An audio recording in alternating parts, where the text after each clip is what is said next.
د فارین پالیسي وایي پاکستان به ژر په افغانستان کې په خپله بریا پښیمانه شي. دا چې نړیوال ولې پاکستان ته ګوتې نیسي، پاکستان څنګه ګیر شوی دی، دا ټول جزئیات په دې ویډیو کې وګورئ. یو چینل هم سبسکرایب کړئ. فارین پالیسي خپرونې د افغانستان په اړه د پاکستان پر دریځ یوه لیکنه خپرې کړې ده. دا لیکنه چې سرلیکې دی پاکستان به ژر په افغانستان کې په خپله بریا پښیمانه شي. کابل ته د پاکستان د استخباراتي ادارې د مشر فیض حمید سفر ته اشاره کوي چې د لیکوال په وینا د افغانستان راتلونکی حکومت کې د طالبانو د واکمنو ډلو ترمنځ د واک په ویش کې د منځګړتیا لپاره هلته تللی و. د ورځپاڼې په وینا د پاکستان د پردې تر شا واکمنو رښتیا هم خپل ستراتیژیک لاسرسی فراخ کړ.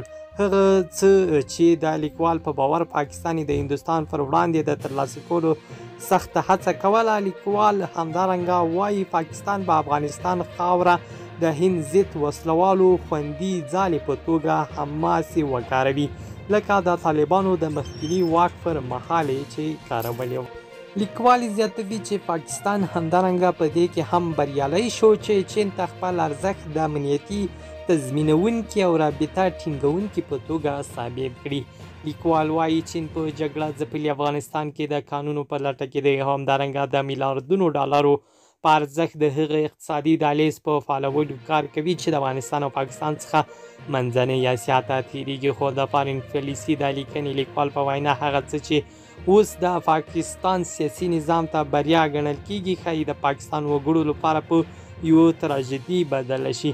دا لیکنې په باور په خپل ګاونډي کې د اسلامي امارت له لرلو څخه د امنیتي ګزار د احتمال په اړه د اندېښنو زیاتونکی دلیل شته. د فارین پالیسي د لیکنې په باور په عین حال کې به هغه غږونه هم نور لوړ شي چې په افغانستان کې د طالبانو په تقلید په پاکستان کې هم د شرعي نظام د نفاذ غوښتنه کوي. طالبانو په افغانستان کې واک ته له رسېدو سره سم څو ځلې بیا هم ټینګار کړی دی چې هیڅ چاته به اجازه ورنه کړي چې د افغانستان خاوره د ګاونډیو سیمې او یا نورې نړۍ د هیوادونو پر ضد وکارول شي.